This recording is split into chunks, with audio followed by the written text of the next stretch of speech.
ایک بھائی نے کہا کہ میں نے اپنی بیوی کو میسج کیا، یوں ٹائپ کیا 1 طلاق، لیکن پھر میں سوچ یہ رہا تھا، میرا ارادہ یہ تھا کہ ابھی میں اس کو سینڈ نہیں کروں گا، بعد میں سینڈ کروں گا، جب بعد میں سینڈ کروں گا تو میں اس کو طلاق دوں گا یا طلاق کا ارادہ کروں گا، تو کیا یہ میرے لکھتے ہی طلاق واقع ہوئی یا نہیں ہوئی؟ دیکھیں پہلی بات تو یہ ہے کہ طلاق جب انسان دیتا ہے تو ثابت ہونا چاہیے کہ یہ اپنی بیوی کو دے رہا ہے، تو یا تو وہ اپنی بیوی کو اشارہ کر کے کہے کہ تجھے طلاق، یا نام جیسے شاہدہ ہے تو شاہدہ کو طلاق، یا تجھے طلاق یوں کہہ کر وہ کرے، یا میری بیوی کو طلاق، اس طرح الفاظ ہونے چاہیے۔ اور اگر ان میں سے کچھ بھی نہ ہو، جیسے یہاں کہ صرف 1 طلاق یوں کیا، تو پھر ہم اگر شوہر سے پوچھیں گے کہ یہ کس کو دینے کا ارادہ ہے، وہ اقرار کر لے کہ ہاں میں نے بیوی کو دینے کا ارادہ کیا ہے، تو طلاق واقع ہوتی ہے۔ ایک تو میں نے اس لیے وضاحت کر دی کہ اس میں بظاہر نسبت نہیں ہے، لیکن شوہر نے اپنی بیوی کے لیے ہی الفاظ لکھے ہیں، کیونکہ خود وہ کہہ رہے ہیں کہ بعد میں میرا ارادہ تھا کہ میں طلاق دے دوں گا، تو لہٰذا یاد رکھیے کہ جب بیوی کو طلاق دینے کے ارادے سے لفظ لکھے تو جیسے ہی لکھیں گے یا لکھوائیں گے طلاق واقع ہو جائے گی۔ اب ہمارے یہاں خرابی ہوتا ہے کہ ہم دین سیکھتے نہیں ہیں، بہت ہی کم ایسے ہوں گے جو مجھے بھائی بہن سن رہے ہیں جو میرڈ ہیں کہ آپ نے شادی سے پہلے حقوق زوجین کورس کیا ہو، طلاق کے مسائل سیکھے ہوں، کتنی مرتبہ شوہر غصے میں آ کر الفاظ ادا کرتے ہیں، اس سے نکاح ختم ہو جاتا ہے، لیکن پتہ ہی نہیں 20-20 سال سے ساتھ رہ رہے ہیں، گناہ ہو رہا ہے گھر کے اندر، بے برکتیاں اسی وجہ سے پیدا ہو رہی ہیں، لیکن پتہ ہی نہیں تھا، کیونکہ پتہ ہی نہیں ہے، معلوم ہی نہیں ہے کن چیزوں سے نکاح ٹوٹتا ہے کن سے نہیں ٹوٹتا ہے، سیکھا ہی نہیں ہے۔ تو اس لیے ایک تو سیکھنا چاہیے، اور جب نہیں سیکھا تو پھر آدمی اپنے ذہن سے فتوے لے رہا ہوتا ہے، جیسے ان بھائی نے لیا۔ اب ان سے اگر میں دائرہ ادب میں رہ کے پوچھوں کہ آپ کو کس نے یہ کہا تھا کہ لکھنے سے نہیں ہوتی،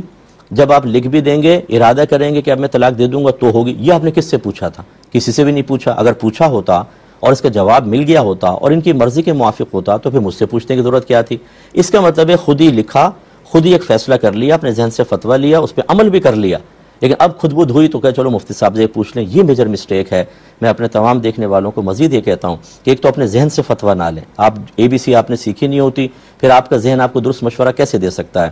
دوسری بات یہ ہے کہ طلاق جیسے سینسٹیو مسئلے کے لیے ہمارا کلپ بھی آپ سنیں نا، اس سے بھی نتیجہ نہ نکالیں جب تک کہ تصدیق نہ کر لیں، کیونکہ ہو سکتا ہے کہ ہم اگر کوئی بات سمجھا رہے ہیں وہ کسی اور مسئلے کے تحت ہو، آپ اسے اپنا مسئلہ سمجھ کر اس سے نتیجہ نکالیں، کیونکہ ذرا سی نوعیت بدلتی ہے حکم بدل جاتا ہے، تو بھی آپ مسٹیک کریں گے۔ تیسرا یہ بھی کبھی نہ کریں کہ گوگل کے اوپر لکھ کر آپ سرچ کر لیں۔ آج کل یہ کیا معاملہ چل رہا ہے، جس پہ لکھ دیا طلاق ہوئی کہ نہیں ہوئی اور اس میں کوئی تفصیل آ گئی، وہ کوئی مفتی نہیں بیٹھا ہوا وہاں پر، یا کوئی جواب میں آپ کو کوئی مفتیان کرام نے وہاں چیزیں نہیں ڈالیں، اور اگر ڈالی بھی ہوتی تو کیا کنفرم کہ آپ کے سوال کا یہی جواب ہے؟ اس لیے خدا را جب بھی طلاق کا کوئی مسئلہ ہو، پہلی بات تو یہ کہ عملی قدم اٹھانے سے پہلے 10 بار سوچیں، اگر کرنا ہی چاہتے ہیں تو پہلے کسی جگہ سے مشورہ کریں، یعنی کسی مستند مفتی صاحب سے مشورہ کر کے جواب لے کر پھر عملی قدم اٹھائیں۔ تو ابھی خلاصہ کلام یہ ہے کہ بہرحال 1 طلاق واقع ہو چکی ہے۔ اب آپ کی اگر ابھی اس لکھنے کے بعد ابھی آپ کی زوجہ کے فرض کر لیں، پہلے تو یوں کر لیں کہ آپ نے طلاق لکھی ہے، طلاق ہو گئی، اگر اس سے پہلے 2 دی تھیں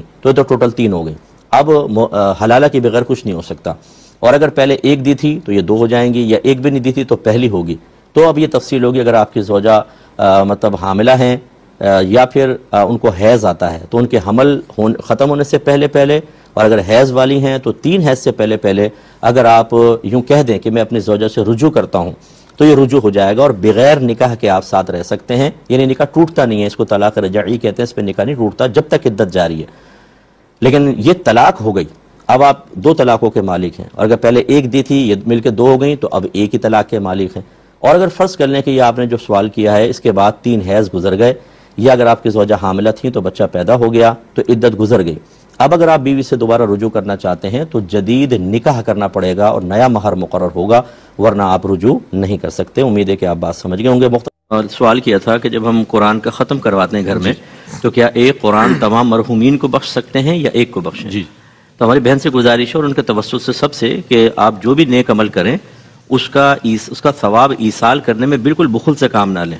بلکہ حضرت آدم علیہ السلام سے لے کر آج تک جتنے دنیا سے پردہ فرما چکے، دنیا میں موجود ہیں اور قیامت تک آئیں گے، ان سب کو ثواب ایصال کریں، سب کو پہنچے گا۔ اور آقا نعمت امام علیہ سنت فرماتے ہیں کہ جتنے لوگوں کو ثواب ایصال کیا جاتا ہے، جیسے ایک قرآن پڑھ کے بخشا 10 لوگوں کو تو سب کو پورا ایک قرآن کا ثواب ملے گا، اور بخشنے والے کو ان کی تعداد کے برابر ثواب ملے گا۔ تو اس لیے بخل بالکل نہ کریں۔ ہاں، یہ ہو سکتا ہے کہ آپ سب کو کرنے کے بعد کہیں، اور خاص طور پر میری والدہ کو اس طرح کہہ دیں تاکہ دل کا اطمینان بھی ہو جائے، لیکن ایک قرآن کا ثواب تمام کو بخشا جا سکتا ہے۔ ایک بھائی نے فرمایا کہ میں ایک جگہ مینیجر ہوں اور کبھی کبھی ہفتے میں ایسا ہوتا ہے کہ کام بالکل بھی نہیں ہوتا، تو بیکار بیٹھنے کے بجائے میں اپنے کوئی ذاتی کام کر لیتا ہوں، تو اب یہ ذاتی کام کرنا کیسا ہے؟ دیکھیں مسئلہ یہ ہوتا ہے کہ جب ہم نے بارہا آپ کو بتایا کہ جب آپ کسی خاص جگہ کو جوائن کر لیتے ہیں، اس میں ٹائم بھی سیٹ ہوتا ہے، تو ایسے شخص کو امپلائی کو عربک میں کہتے ہیں اجیر، اور چونکہ آپ اس کے ساتھ خاص ہو گئے تو یہ کہلاتا ہے اجیر خاص۔ اور اجیر خاص دو چیزوں کی وجہ سے سیلری کا مستحق ہوگا۔ نمبر 1، جتنا وقت اس کا مختص ہے، خاص ہے، اس وقت میں وہاں حاضر رہنا۔ 8 بجے ڈیوٹی ہے تو 8 بجے پہنچنا ہے، 5 بجے ختم، 5 تک وہاں رہنا ہوگا۔ دوسری بات یہ کہ جو کام دیا جائے اس کام کو کرنا، اگر کام نہیں کرے گا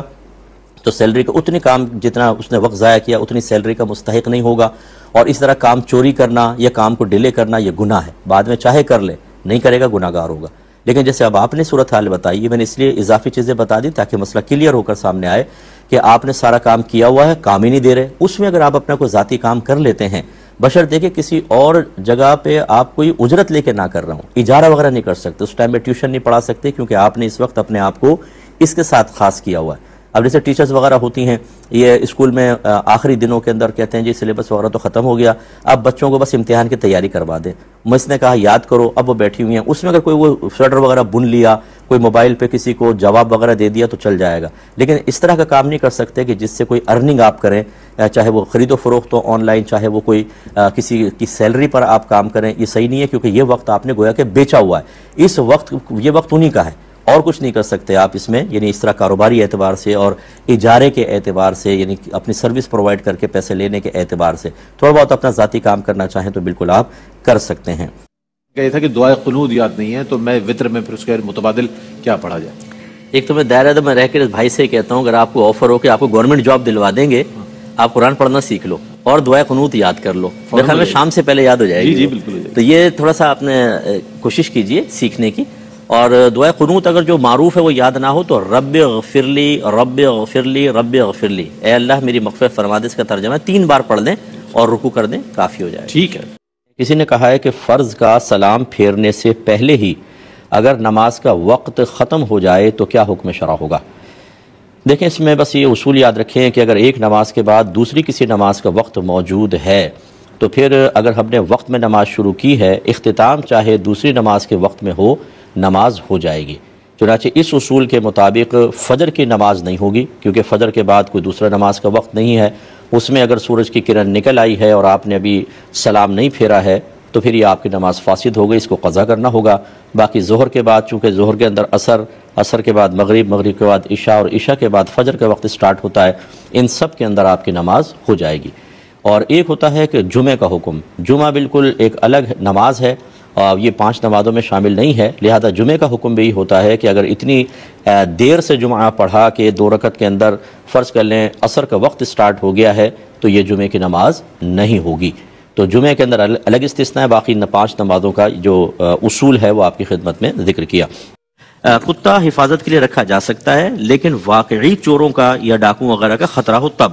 بعض اوقات ہم صرف ایک ذہن میں بنا لیتے ہیں یا چلو حفاظت کے لیے پال لیتے ہیں اور خطرہ کوئی بھی نہیں ہوتا، ایسی سوسائٹیز ہوتی ہیں کہ اس میں کرائم ہوتے ہی نہیں ہے، تو وہاں کتا پالنا یہ شوقیہ پالنا کہلائے گا اور وہ مکروہ تحریمی ہے، گناہ ہے۔ اور لیکن اگر واقعی چوروں وغیرہ کا خطرہ ہے، ڈاکوؤں کا، تو پھر بالکل آپ پال سکتے ہیں۔ اب اس میں 2 صورتیں، افضل یہ ہے کہ اس کو باہر باندھے، اندر نہ باندھے، اور اگر باہر سے کتا ہی کھول کے لے جائیں گے چور،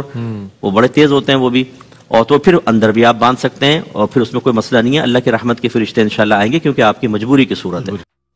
دیکھیں اگر اتحیات پڑھ چکے تھے اور درود پاک پر تھے تو امام کی متابعت چونکہ واجب ہے، یعنی پیروی کرنا، حکم ماننا، اور درود پاک سنت ہے، واجب کو سنت پر فوقیت ہوتی ہے، اس لیے آپ اپنا درود پاک منقطع کر کے سلام پھیریں گے۔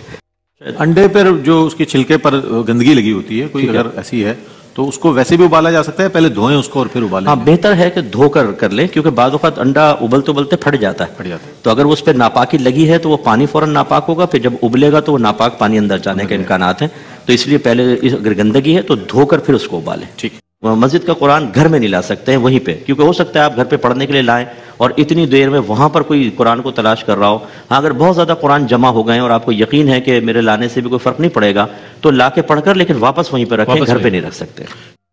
یہ کہتے ہیں کہ بچے کے کان میں، جو نومولود بچہ ہوتا ہے اس کے کان میں آذان نہ دینے کا کیا حکم ہے؟ کیا یہ آذان دینا لازم ہے؟ دیکھیں کوئی فرض یا واجب تو نہیں ہے، سنت کریمہ ضرور ہے، تاکہ پہلی آواز اس کے حافظے کے اندر، اس کے برین کے اندر جو محفوظ ہو وہ اللہ تبارک و تعالیٰ کا نام اور اذان کی آواز ہو، اس وجہ سے، اور اس میں برکت ہے اور نبی کریم صلی اللہ علیہ وسلم کا طریقہ رہا ہے، تو اس کو ترک جان بوجھ کر نہیں کرنا چاہیے، بہت بڑی محرومی کی بات ہے۔ ہاں لیکن یہ ہے کہ کوئی بھول گیا فرض کر لیں اور اذان نہ دے سکا تو یہ نہیں کہیں گے کہ وہ گناہگار ہوا۔